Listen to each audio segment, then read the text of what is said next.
ಇತ್ತೀಚೆಗೆ ಕರ್ನಾಟಕದಲ್ಲಿ ಆದಂಥ ಆರ್ಭಟದ ಮಳೆಗೆ ಬಿಲ್ಗೇಟ್ಸ್ ಕಾರಣನ? ಬೆಂಗಳೂರು, ಧಾರವಾಡ ಹೀಗೆ ಹಲವಾರು ಕಡೆ ಆಲಿಕಲ್ಲುಗಳು ಸುರಿದು ಲಿಟ್ರಲಿ ಕರ್ನಾಟಕ ಕಾಶ್ಮೀರ ಆಗೋಗಿತ್ತು ಗುರು. ಆದರೆ ಆಲಿಕಲ್ಲುಗಳು ಕೆಲವೊಂದು ಕಡೆ ಕರಿಗೆ ಹೋಗಿರಲಿಲ್ಲ. ಈ ಮಳೆ ನ್ಯಾಚುರಲ್ಲ ಅನ್ನೋ ಪ್ರಶ್ನೆ ನಿಮಗೂ ಬಂದಿರುತ್ತೆ.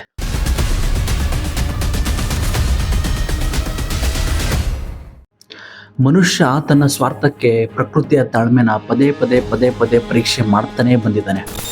ಆದರೆ ಈಗ ಅದಕ್ಕಿಂತ ಒಂದು ಹೆಜ್ಜೆ ಮುಂದಕ್ಕೆ ಹೋಗಿ ಅದರ ಆಯಾಮನೆ ಬದಲಿಸಕ್ಕೆ ಹೋಗ್ತಿದ್ದಾನೆ.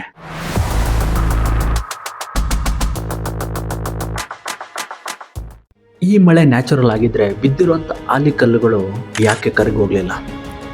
ಬನ್ನಿ ಈ ವಿಡಿಯೋದಲ್ಲಿ ಚರ್ಚೆ ಮಾಡೋಣ. ಯಾವುದು ನ್ಯಾಚುರಲ್, ಯಾವುದು ಆರ್ಟಿಫಿಷಿಯಲ್, ಹಾಗೆ ಪ್ರಾಜೆಕ್ಟ್ ವರ್ಷಧಾರೆ ಅಂದರೆ ಏನು?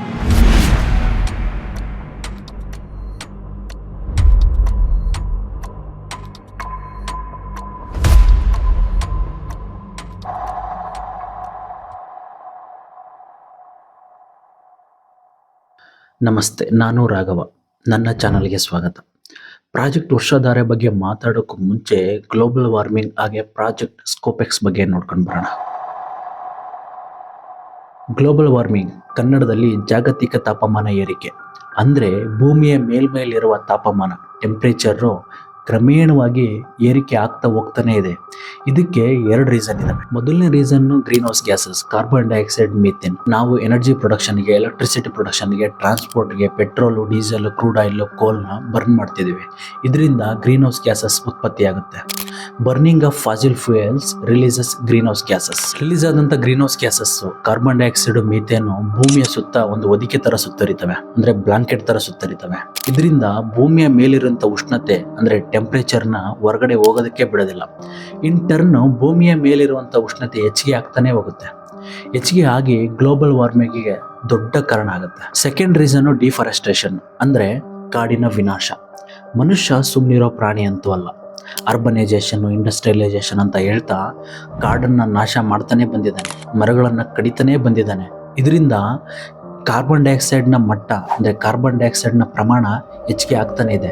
ಇದರಿಂದ ಗ್ಲೋಬಲ್ ವಾರ್ಮಿಂಗಿಗೆ ಡೈರೆಕ್ಟ್ ಎಫೆಕ್ಟ್ ಬೀಳ್ತಿದೆ. ಗುರು, ನಾವು ಹಿಂಗೆ ಮಾಡ್ತಾ ಪ್ರಕೃತಿಯ ಸಮತೋಲನವನ್ನು ಮುರಿತಾ ಹೋದಂತೆಲ್ಲ ಅದರ ವಿಕೋಪವನ್ನು ನಾವು ಅನುಭವಿಸ್ಬೇಕು. ಗ್ಲೋಬಲ್ ವಾರ್ಮಿಂಗಿಂದ ನಾರ್ತ್ ಪೋಲ್, ಸೌತ್ ಪೋಲಲ್ಲಿರುವಂಥ ಗ್ಲೇಷಿಯರ್ ಮೆಲ್ಟ್ ಆಗ್ತಾ ಇದೆ. ಅಂದರೆ ಮಂಜುಗಡ್ಡೆ ಕರಗಿ ಸಮುದ್ರ ನೀರಿನ ಮಟ್ಟ ಹೆಚ್ಚಾಗ್ತಾ ಇದೆ. ನಾನೀಗ ಮಾತಾಡ್ತಿರೋ ಕ್ಷಣಕ್ಕೂ ಹೆಚ್ಚಾಗ್ತಾ ಇದೆ. ಹಾಗೆ ಹವಾಮಾನದಲ್ಲೂ ಬದಲಾವಣೆ ಆಗ್ತಿದೆ. ಕೆಲವೊಂದು ಸಾರಿ ಅತಿಯಾಗಿ ಮಳೆ ಆಗುತ್ತೆ, ಕೆಲವೊಂದು ಸಾರಿ ಮಳೆನೇ ಬರೋದಿಲ್ಲ, ಕೆಲವೊಂದು ಸತಿ ಬರಗಾಲ ಇರುತ್ತೆ. ಹೀಗೆ ಪ್ರಕೃತಿ ಅತಿರೇಕಗಳನ್ನು ನಾವು ನೋಡ್ತಾನೇ ಇದ್ದೀವಿ.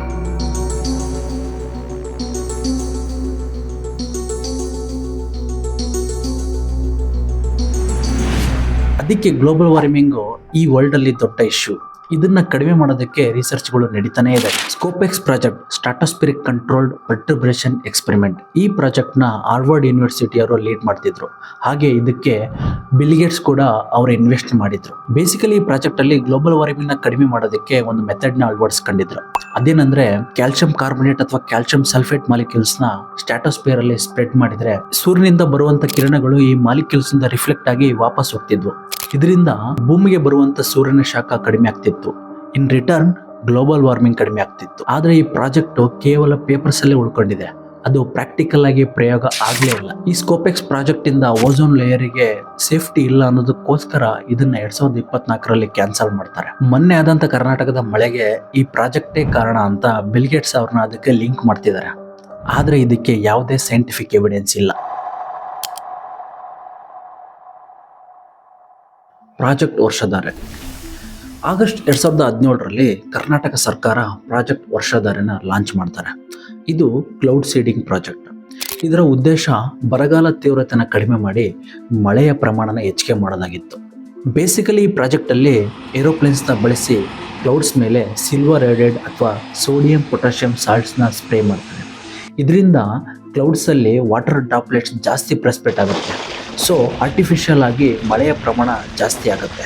2017ರಲ್ಲಿ ಪ್ರಾಜೆಕ್ಟ್ ವರ್ಷಧಾರೆಯಿಂದ ಟಾರ್ಗೆಟೆಡ್ ಏರಿಯಾಸಲ್ಲಿ 27.9% ಮಳೆಯ ಪ್ರಮಾಣ ಹೆಚ್ಚಾಗಿತ್ತು. ಜೊತೆಗೆ ಲಿಂಗನಮಕ್ಕಿ ಡ್ಯಾಮ್ಗೆ 2.5 TMC ಫೀಟ್ ಅಷ್ಟು ನೀರಿನ ಒಳಹರಿವು ಹೆಚ್ಚಾಗಿತ್ತು.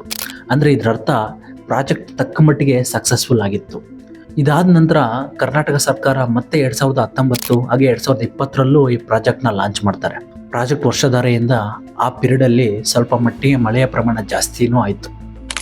ಆದರೆ ಮೊನ್ನೆ ಕರ್ನಾಟಕದ ಕೆಲ ಭಾಗಗಳು ಅಂದರೆ ಧಾರವಾಡ, ಬೆಂಗಳೂರಲ್ಲಿ ಧಾರಾಕಾರ ಮಳೆಯಾಗಿದೆ. ಆಲಿಕಲ್ಲು ಸಮೇತ ಮಳೆಯಾಗಿದೆ. ಲಿಟ್ರಲಿ ಕರ್ನಾಟಕ ಕಾಶ್ಮೀರ ಆಗೋಗಿತ್ತು ಗುರು. ಜೊತೆಗೆ ನಾರ್ತ್ ಈಸ್ಟ್ ಸ್ಟೇಟ್ ಕೂಡ ಆಗೋಗಿತ್ತು.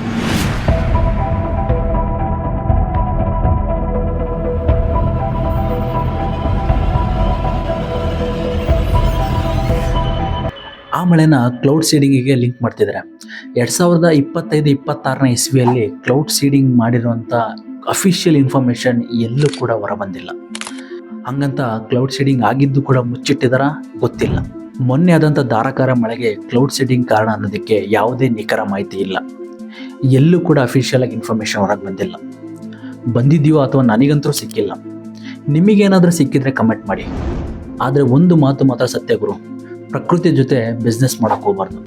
ಬಿಸ್ನೆಸ್ಗೋಸ್ಕರ ಪ್ರಕೃತಿಯ ಸಮತೋಲನವನ್ನು ನಾವು ಹಾಳು ಮಾಡಿದರೆ ಮಾನವ ಸಂಕುಲ ಅಷ್ಟೇ ಅಲ್ಲ, ಪ್ರತಿಯೊಂದು ಪ್ರಾಣಿ ಸಂಕುಲನೂ ಅದರ ಪರಿಣಾಮವನ್ನು ಅನುಭವಿಸಬೇಕಾಗುತ್ತೆ. So save forest, save earth. ಧನ್ಯವಾದಗಳು.